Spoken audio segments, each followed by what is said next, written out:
Московити випустили по Кривому Рогу 2 ракети. Одна з них влучила в житлову 9-поверхівку. Зайнялася пожежа. В одній з секцій будинку знищено 6 горішніх поверхів.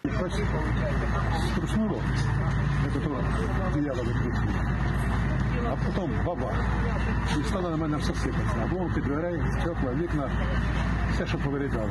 Ну, не поцарапалось, виліз по цих огризків. По етажам стали бігати, зразу чиясники питати, хто живий, хто є, далі. Мене вивели. Перший вистріл був, взрыв где-то далеко. Второй, потом свист такой красивенький. И бабах, и волна вот это все делает. Я приехал, убежал с Херсонской области оттуда, переселенец. Приїхав сюди, і здесь такое саме. У багатьох квартирах заклинило двері. З понівечених осель мешканцям допомагали вибиратися рятувальники.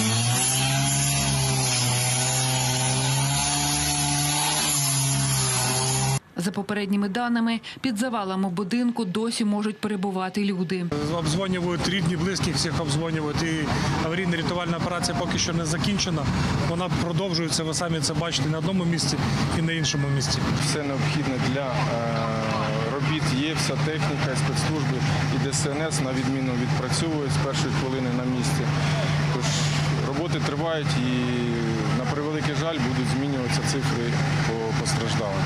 Час від часу всі роботи на зруйнованих об'єктах призупиняються. Рятувальники вслухаються у тишу. Під час роботи оголошуються хвилини тиші, тому припиняються будь-які роботи, припиняються роботи техніки для того, щоб почути, чи є ще люди, можливо, під завалом. Пошукові роботи тривають вкрай важко і повільно, адже конструкції житлового будинку ненадійні і вже стався обвал. Ніхто з рятувальників не постраждав. Друга ракета влучила у 4-поверховий корпус економічного технікуму. Зруйновані 3 горішніх поверхи. Під завалами також можуть перебувати люди. На місці працюють бригади рятувальників та інші екстрені служби. За попередніми даними, із пораненнями різної ступені тяжкості до лікарень Кривого Рогу доправлені близько 20 потерпілих.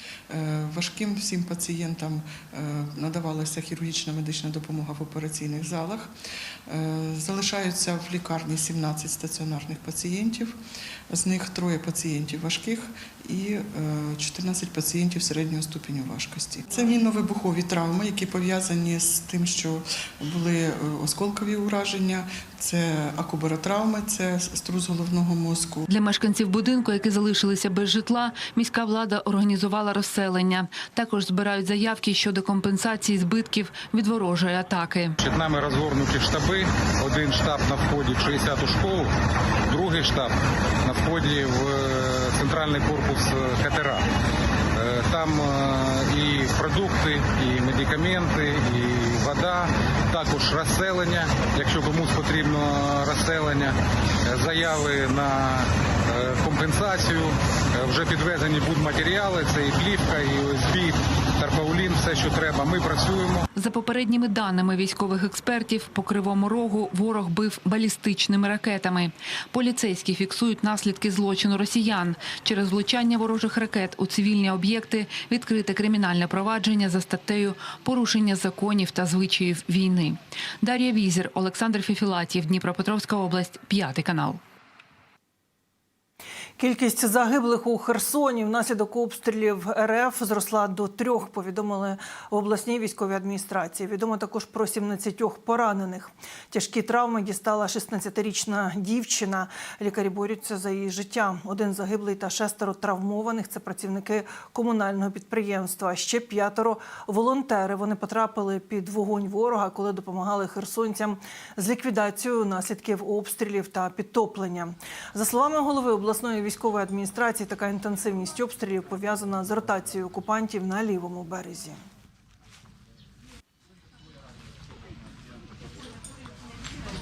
Така інтенсивність вогню пов'язана з ротацією ворожого війська на лівобережжі. Росія поповнила свої сили, які до цього розбили наші ЗСУ. Знищить і цих. Але треба трошки почекати.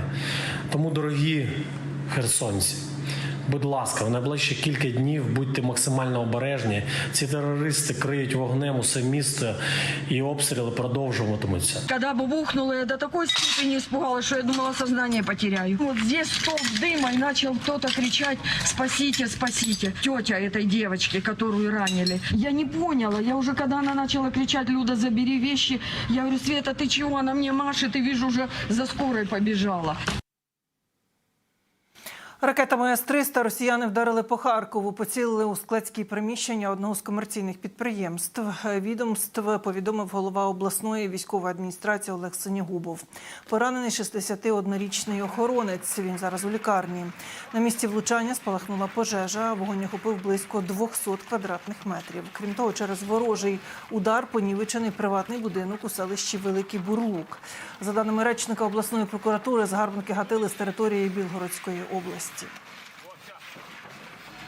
О 12 годині ночі російські окупанти здійснили запуск по нашому регіону декількох ракет типу С-300 з території Білгородської області.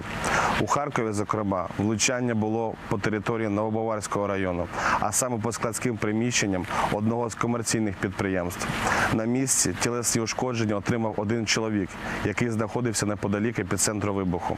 Також на місці відбулася пожежа площею 200 квадратних метрів. Ще одна ракета влучила по території приватного домоволодіння у СМТ Великий Бурлук Куп'янського району. Травмованих або загиблих осіб немає. Сили оборони просунулися на 2 квадратних кілометри на Бахмутському напрямку за тиждень. Про це повідомила заступниця міністра оборони Ганна Маляр. Загалом визволили 37 квадратних кілометрів на напрямку Мала Токмачка, Роботине, Запорізької області. Наші воїни закріплюються на досягнутих рубежах. Загалом українські бійці визволили більш як 204 квадратних кілометри на півдні країни. За тиждень ця площа зросла на понад 12 квадратних кілометрів. На Куп'янському напрямку росіяни штурмували та шукали слабкі місця в обороні ЗСУ. Зокрема, ворог безуспішно намагався наступати південніше Новоселівського. Загарбники хотіли витіснити наші підрозділи за бар'єрні рубіжі річки Оскіл, та українські військові стримали росіян. Своєї цілі не досягли окупанти і біля Серебрянського лісу. Не вдалося супротивнику взяти під цілковитий контроль Мар'їнку та оточити Авдіївку, це Донеччина. Протягом всього тижня сили оборони нищили живу силу та озброєння росіян. Наші сили авіації, скажімо, вдарили по більше ніж 50 точках компактного скупчення російських військ. Тобто це знищені всі ті люди, які в нас стріляли, які повинні були сюди рухатися. 7 пунктів управління за минулий тиждень знищено. Це звідки ворог фактично здійснював приціл по нашим об'єктам. Взагалі, якщо порахувати техніку, скільки військова техніка знищена і на півдні, і на сході, то це більше 300 одиниць, серед яких там і танки, і броньовані машини, і міномети, і гаубиці.